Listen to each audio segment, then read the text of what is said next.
Hello, everyone. My name is Ari Honeyford, and I am so excited to invite all of you here tonight to do a live podcast recording with our friends and Awkwardly Zen partner, Laurie Hewitt and Tom. Tom, what's your last name? Malif. Malif, that's right. How did I not know that? And I'm so excited that they're here today. One, I absolutely love this podcast. And I say podcast, but it's really more of a video cast right now. You can find it on YouTube, and we'll make sure all that information is here and available. I'm so excited that you're all here to support these lovely individuals. And with that, give me 1 second to spotlight everybody, and we will get started. Tom, let me add you to the mix. Yay. There we go. And I'm passing it to you. All right. Well, thank you everyone for being here and welcome to our Spiritual Sojourn podcast. So glad you're with us today. Hey, Tom. Hi, Lori. So here we are with Awkwardly Zen doing our podcast. So what's up for today? Well, we could tell everybody a little bit about what we've covered in some of our previous podcasts to give a flavor for what we do. Okay. We've put out a couple of seasons. We're actually in middle of what we call season two. And our season one was primarily dealing with connecting with your spirit guides, learning to listen to them, learning to exchange messages with them, and all the different things that happen. And in a group like this, I bet we have a million great stories about that because it happens things like little synchronicities and lights going on and things moving in the house and all those different things that are signs that we get. So that was a big focus for our what we called season one.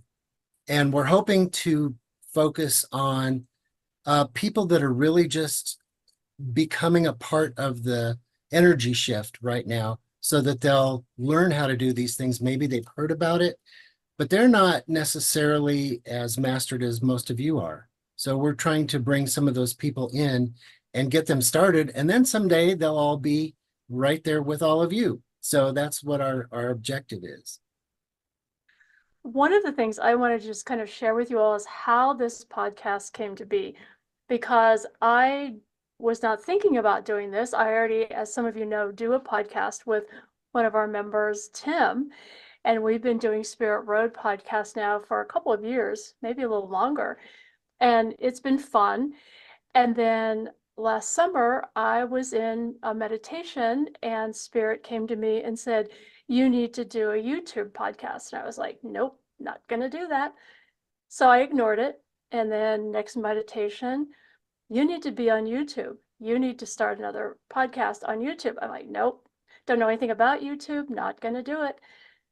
So then, of course, they were quiet for a couple of times. And then I don't know, finally, eventually, a few weeks later, they said, "You have to do YouTube." And finally, I give up and I say, "Fine, I'll go, I'll think about it." Although I know nothing about YouTube.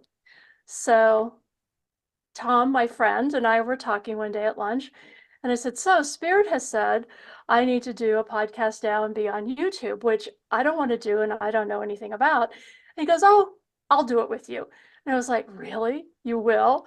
So I am so grateful because Spirit gives me this stuff to do and then sends me somebody to help me do it, because I still know nothing about YouTube. But luckily, Tom, my wonderful partner, does. And we're perfect because I can channel and he asks the best questions ever. The only other person I know who asks questions as well as Tom does is my friend Douglas, who is also a partner with AZ. And he asks really difficult questions as well. So it helps me to get more information, to sort of deepen the information that Spirit's giving us, because he can keep asking those questions. Sometimes silly questions, which make me laugh, but that's okay. We So have that's kind of, we have our share of banter in that we do, we we try to do. keep it light because these Yes, things can be so serious and it could put you to sleep if we don't try and make it a little bit fun. yes, absolutely. Spirit does take an exception to that. They say that they're never dull. So Okay, I'm sure that's true. Yes. I retract that statement. yes, be And I'm careful. looking for lightning right now and I was nothing. gonna say, yes, be careful. So that's a little bit about how all of this got started. And just know that I've always been a reluctant person coming onto YouTube and doing this. I'm a little more comfortable with it. And luckily, Tom also has great editing skills.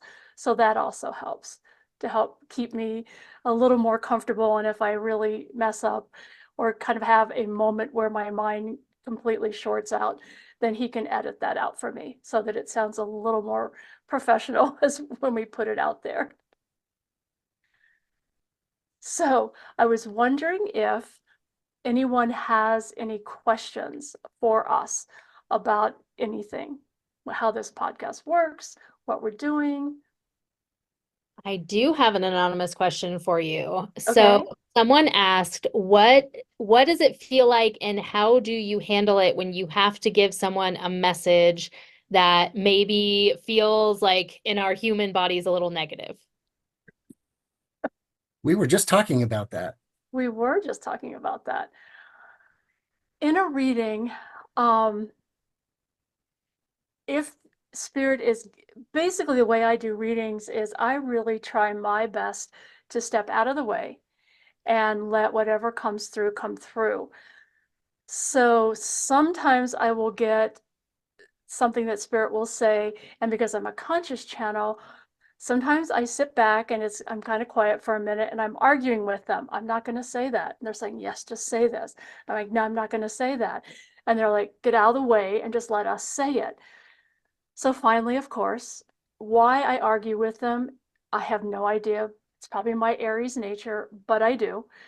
But then I step out of the way and they speak through me and I deliver the message. And then I take a breath and I wait to see how the person reacts. And if I need to restate it or discuss it a little more with them, then I do. Sometimes I feel it as something that, oh my God, I don't want to say this. And the person is, that's just what I needed to hear. So I have to learn to really trust and stay out of the way.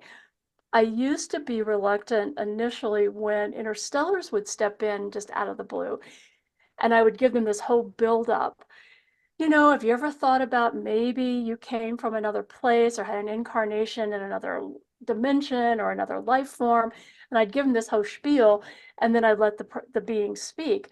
Now I just step out of the way and let them come through, and then we discuss it if they've had that experience. And most folks have been, yeah, I've kind of wondered about that.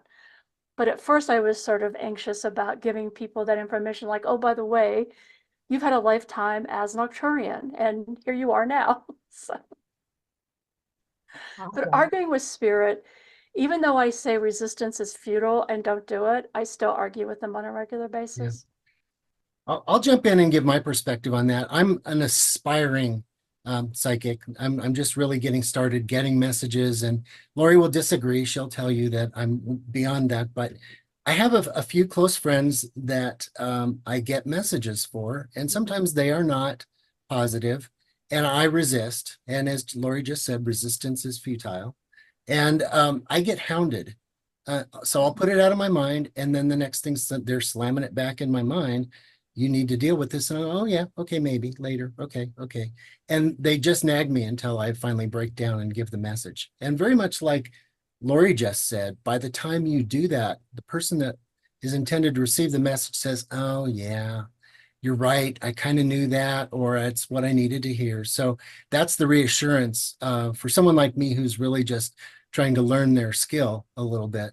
And so I think all of us probably get that. The question is, for me is always, is it any of my business? Do I want to interfere? And sometimes the answer is no, I don't want to interfere. But if you keep getting nagged, that's your sign that you probably should find a polite, tactful way to pass the message. And what I'm realizing for myself is it's about me trusting that I can stay out of the way and trusting that spirit would not be giving this piece of information to that individual at this moment if they weren't ready for it. Same thing with the interstellars. They're not going to show up for someone if at some level of their consciousness they aren't ready for it. So I'm still working with that to remember it's about trust, so that I can just allow spirit to say what it needs to say without me being in the middle of it or questioning it. Love that. All right, we have a question from Monica. Hold on, I'm going to bring her on. Oh, hold on. Hi, Hi, Monica. thank you. How do you start channeling? I think I want to channel through me, but I don't know how to help. So how do you get messages?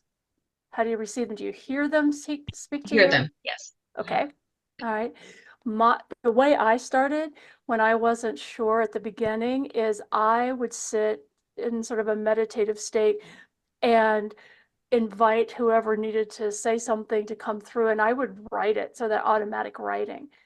And that helped me to begin to recognize when it was my mind thinking things and when it was really my guide or some spirit angel or somebody coming through. And I spent a long time doing that. The other thing is to jump in and start sharing with people. Say, let me practice on you. And there's lots of people in AZ that would love to have you practice with them, and just jump in and do it. And the more you do that, the more confidence you get. Is there a chance I could give them a wrong message?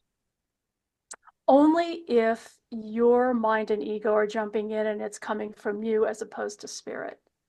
If you're trusting that you're out of the way, your thinking is out of the way, then whatever comes through is from spirit, and that's between spirit and that person. You're just the messenger in a sense. So part of it for me was that discerning, and I think that's what takes practice for me a lot, was discerning when it was me jumping in and wanting to give them information and when I was allowing spirit to come through. And for me, that's been practice and constantly checking myself. Sometimes even in a reading, I will say, wait a minute, and I'll check in with myself to make sure my ego and my mind are being quiet, so that I know it's really spirit coming in. And that's usually when it's something that is either something I need to know or something I already know or something that's dear to me. I have to make sure my mind isn't jumping in. Okay, thank you. Yeah. But yeah, find somebody to practice with. I'll be happy to practice with you. Me too. As a Okay. beginner, I'd like to add in there, I always expected Charlton Heston's voice to come through, and it never happens that way. So what I get is sometimes I'll see a flash of light that means 100 words or 200 words. And I think of myself as clairaudient. So I convert that into words, uh, and I hear them in a sense, but it's really just a flash. And so it's not really the godly voice and the thunder that maybe we all expect. It really never has happened that way. Once in a while with short answers, I hear a yes or a no, but you don't, at least in my case, I should only say that for me. In my case, it's interpreted from a flash of energy. And I've never had, I mean, early on when I first started, a lot of times people who channeled spoke in these kind of interesting accents, like some other being had stepped in, and I have never done that. So it always just sounds like me, but I assure you, it's always someone else speaking through me. Yeah, as someone who's with Laurie regularly when she channels, I can tell you there is a tiny distinction. You can tell when she's channeling. It's very serious and direct and focused. And generally, I can't make her laugh when she's doing that. But otherwise, you can slightly tell the difference, but it is very clear. Oh, thank you. That's good to know. Love that. Okay, I personally have a question. So hold on, let me see if I can spotlight myself. I can. Yay. Yeah. So how do both of you, knowing that you're in different places with your journey and where you feel like you are, but how do both of you deal with imposter syndrome, or do you deal with imposter syndrome? You want to go first? No, I will, but because you'll probably have a better answer than I will. Ari, that's a great question, and we were kind of just talking about that too before we got on here. I'm not sure I deal with it very well. Sometimes we know that this stuff comes through your imagination, and sometimes I wonder if it is just my imagination. So I'm struggling with that right now, and I have to know, like I have to have a feeling that, oh, that's real. And so that's a skill I'm learning, to answer your question. So Laurie has a better way of dealing with it, and I'll take that opportunity, pass it to Laurie. I don't know if I have a better way of dealing with it. I've spent a good majority of my life when I was deciding to channel feeling like I was an imposter, that I didn't know what I was talking about, or I was just making it all up. What helped me over the time was I found a way to have my mind and ego step to the side and stay out of the mix of things, not be involved, not have to know anything. Then I would be able to get messages for people and give them information that I had no way of knowing. Um, what I've discovered too is that when I'm channeling, I will use different language than I would normally use, different words or different sentence structure or things. So it's practice for me. It's just constant practice and accepting that, okay, I can do this. And feedback, meeting folks, getting readings and having folks tell me that it was accurate, it was so helpful, is also affirming. And I take that in and I'm like, okay, good. Then I wasn't just making that up. Right. But I think we all have that. When I was a professional, when I was a social worker, I spent half my career feeling like an imposter, like, oh, they're going to find out someday I don't know what I'm doing and fire me from my job. That never happened, but I think we all go through that.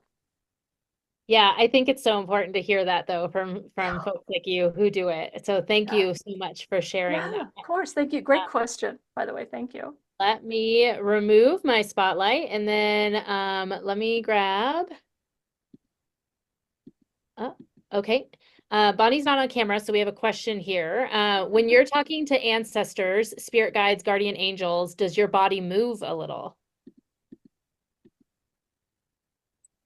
I think sometimes, I don't know. I think early on, I may have experienced that a little more, where sometimes I would find that I would have more of a kind of a rocking motion sometimes when I was channeling that.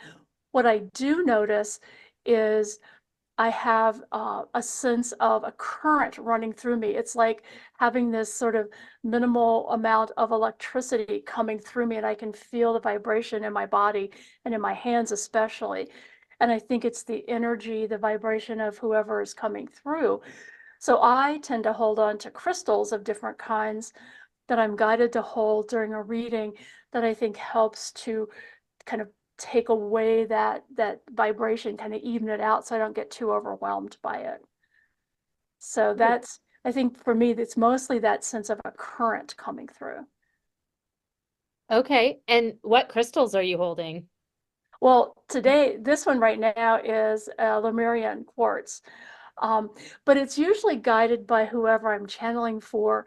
I will ask their guides, or their soul council, which stone would be best to work with, and that's usually then I'm guided to pick up one, and then that's the one I hold, and I feel like it somehow resonates for that person. And I don't always share that with the person I'm reading for. I'll just hold it, but I feel like it helps enhance the information that comes through and helps me to channel away the vibrations that are coming through.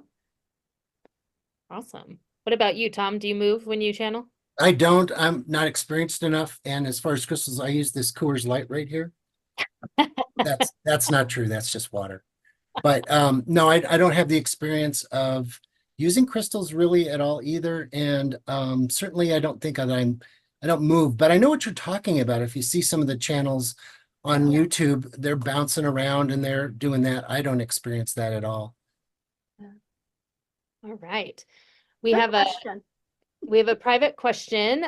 So what happens if you don't get a message? This person was contacted by a childhood friend's deceased mother, but they can't find this childhood friend to give the message. Oh, that's an interesting question. So like I'm receiving the message but don't have anybody to impart the message to. That Right. happens to you, Tom, right? Because you get a lot of messages for your It is what I just heard was save it for later, because the opportunity is going to come around. That's what I just heard. And I would say, at least for me, it would be helpful for me if I either recorded it at the time I was getting it or wrote it down, so that I, could hold on to it. Not that they won't come back through, but somehow that might help me to remember to ask them or say to them when they do show up again, oh yeah, I've got this message for you. Yeah. Not that spirit, I guess, wouldn't knock me in the head and say, hey, tell them this. I think you're going to have an opportunity. I think something's going to Yeah, feel itself and you'll have that opportunity. yeah. Generally, if spirit's coming through to you and giving you a message for someone, then they know if you're not in contact with them in this moment, your paths are going to cross again somehow, some way, or they wouldn't be giving you the message. I wouldn't think. So, interesting Beautiful. question. Yeah, really good question. Yeah. My only thing is don't go running up to people in the grocery store randomly and giving them messages when they haven't really requested that. That's very jarring, I would think. So I give don't be out like, winning lotto numbers every chance I get. So I just don't know when they're going to win. That's all. there you go. And unfortunately, spirit will not give me those numbers. Yeah, they won't. They don't give out winning lotto They numbers. do not. They don't. All right. Well, it looks like our questions are kind of wrapping up. Are you Okay. about ready to start some channeled messages? Sure. Let's go for it. Great. Okay, the first person is going to be Jillian. Ooh. Hold on one second. I'd like to jump in and say we interviewed Jillian a while back for We our did. episode on dreams, which was really fascinating. And if you get a chance to watch that, you'll learn a whole lot about interpreting your own dreams. Absolutely. Yeah. Yeah, Hi, that was really Jillian. fun. Hi, Hi. You want a reading? What do you need to know? you know, it's hard to channel for yourself. Um, Very true. I would like to know if there's something different I should be doing in regards to work, or if I should just be sitting still and waiting.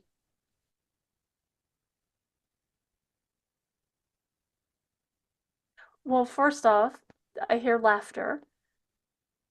Of course. So, which usually means that you know the answer to this. But that's okay. I get very strongly you need to sit and wait. Just it's B is what I keep hearing. B. B. That's what I figured. Which can be Thank you. difficult sometimes. It is hard. It is hard. Let me see if they give you any clarity. This is a time for pulling inwards slightly, allowing yourself the space and the time to be present with yourself, be present in the moment, be present with us. Trust that this is for your highest and best good. You are not wasting time. Let go of your mind and ego's constant chatter that you are somehow supposed to be doing things. Release that, for that is not true. Now is a time to pull in, be gentle with yourself, rest when you need to rest, and trust that being is important in this moment. Pay attention to your dreams, to the messages that you are receiving, sometimes randomly throughout the day. Trust what you see when those visions appear, for they are also messages that will help you to move forward on your path. Oh, Right. Thank you very much. yeah. Follow-up question at all? No, I don't think so. I know what they're talking about. Okay. Yeah, that's why they laughed. It's really, I find it really hard sometimes to allow myself to be and be in the moment. and allow, because my brain keeps saying, well, you should be doing something. I know, you're totally right. And it's interesting you brought up dreams because they've been pretty profound lately. So Doesn't gotta pay surprise me. attention. Thank you Pay so much. You're welcome. Thank you. All right, our next person is going to be Santo. Okay. Hi, Santo. How are you? All right, here I am. I'm doing fine. Good. So do you have a specific question? Um, am I on track with my upcoming move, with my health, with possible work ahead? Well, the short answer they're giving you is yes. Well, that's good. Yes. Trust that we are guiding you. Trust that you are getting the information that you need very clearly and in the moment when you need it. That all is unfolding as you have desired and that you are moving forward on the right path. Well, you know me, Laurie. You know I try to be fearless, I do. just moving Yes. forward. Do the Interstellars have any messages for me? Well, it's interesting you said that because I was just feeling somebody step in. So give me just a second for them to step through.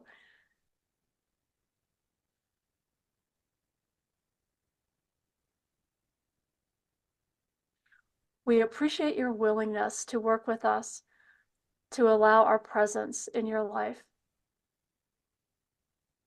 And know that the messages you are receiving from us are indeed from us. Know that we are there with you, watching over you, are also involved in this great adventure that you are taking on now. Our presence will become stronger and more apparent once this transition is complete. Wow, that's pretty cool. Can I ask one last question? Mhm. Do you know what species they are?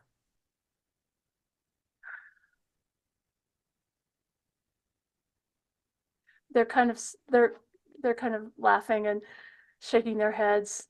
Humans, they're saying. But they understand. So you actually have, give me a second. So you have like a panel almost. So you have this being that, to me, you have a Lyran, which I think they sort of look cat-like, an Octurian, a Palladian,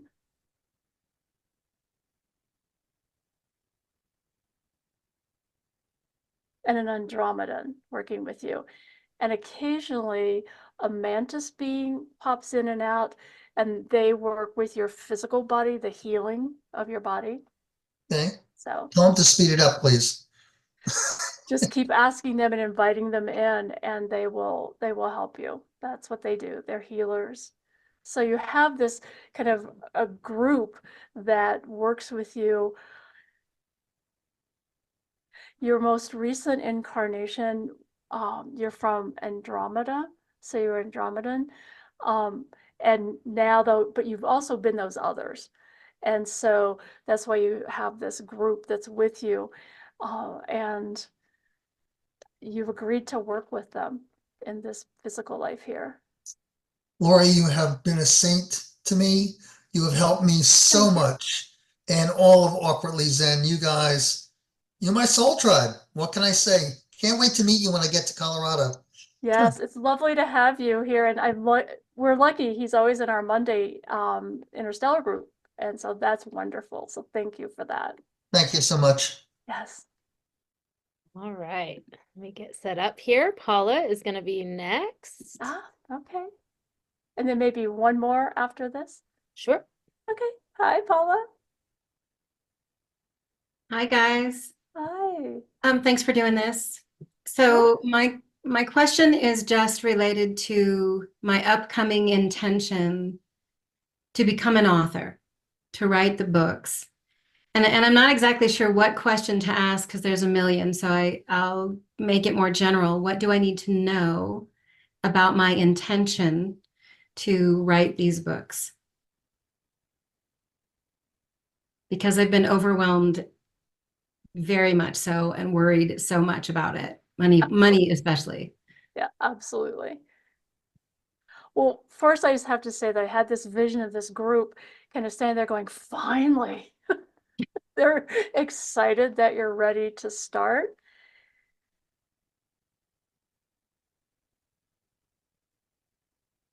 Dear one, all you need to do is trust that we are with you, that you are physically doing the writing. We are giving you the information. We will be working with you. You are not alone.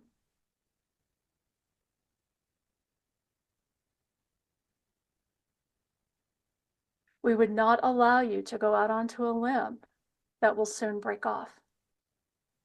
You know that you will be supported in all ways. We understand that it can be a challenge at times. We know there are many considerations in the physical world, in the three-dimensional world, shall we say. And know that we do appreciate this and will walk with you and support you. We ask only that you begin.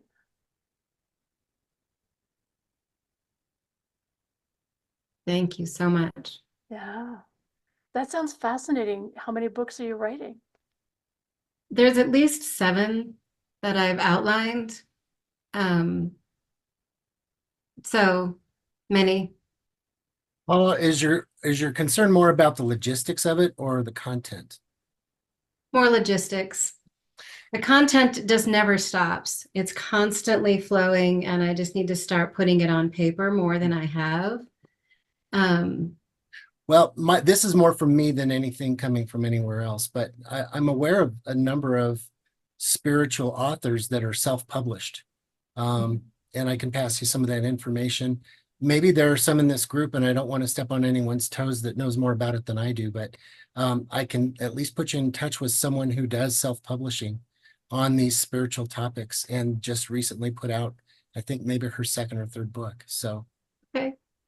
Yeah, I'm working with several educational efforts. I've done some workshops, I've looked at some coaches, I've looked at some different avenues for publishing and editing. So I'm doing my homework right now, but it's one logistically extremely daunting. It's an incredible expense and an incredible amount of steps.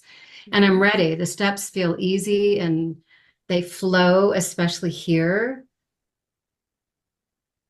But I want to do it right, right? And that's the 3D human that sometimes forgets to align with all of you guys. So Exactly. good reminder. Thank Yeah, you. and you have Thank a you so much. huge I group that's appreciate the right there. information. You're welcome. Yeah. All right. Well, we're going to wrap it up with Elizabeth. Oh, Good. Let me add the spotlight. hi, Elizabeth. There we go. Hi, I'm very excited. So Laurie, I recently, I'm clairaudient and clair sentient or clairvoyant. I recently decided to address the voice, my primary voice in my head, as a guide, and like actually give it a label of sorts. And I was a little uncomfortable. I don't know why, but it has really shifted the dynamic of this voice now. Like, and I just wanted any feedback you can give me because I was very surprised. I just was kind of playing around with the conversation in my head, and now suddenly it's like, wow, this is really impactful. So any guidance that you have, I would really appreciate. Thank you. We appreciate your acknowledgement of us and you're willing to communicate with us going forward. I am your guide, and I have always been with you, always speaking to you, helping you to navigate your path. Now that we are talking more openly, you are paying attention, you will find that we will be able to work much more closely together. And you will be able to do readings with or without the cards. Which, if I'm remembering correctly, I think he told you before, actually on Spirit Road podcast. We would encourage you to attempt that by allowing us to speak through you and to guide you when you are doing readings. It is not that you won't use the cards, for I know that they are very dear to you. However, know that you also can receive the same information by simply listening. Wow, thank you. I need a fan.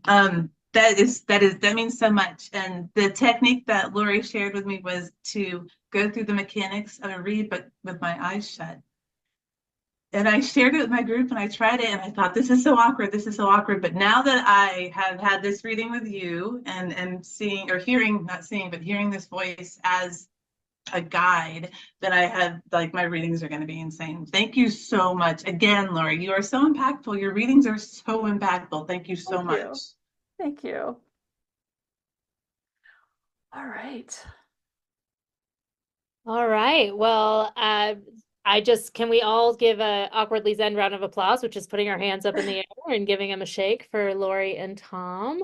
Anything else you want to share, Laurie and Tom? I just want to say thank you so much, Ari, for allowing us to do this. This has been so fun to have an audience, so to speak. And so it's been fun to interact with you all for our podcast. We may have to do this more, Tom. We have a live audience because it's really fun. And you guys ask such good questions. We'd love to like take some of those for an entire episode. That would be really terrific. It would beat me giving out my winning lotto numbers that don't ever win. That's right.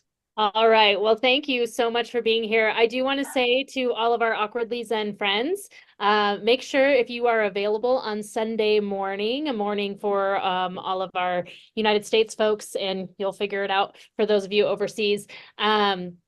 We are going to be doing What's New with Awkwardly Zen, and there are lots of new things, including some things about these lovely two people who are here with us right now.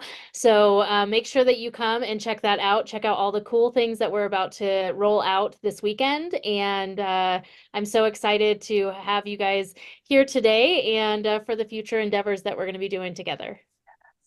Sounds great. Thanks. Thank you, everyone.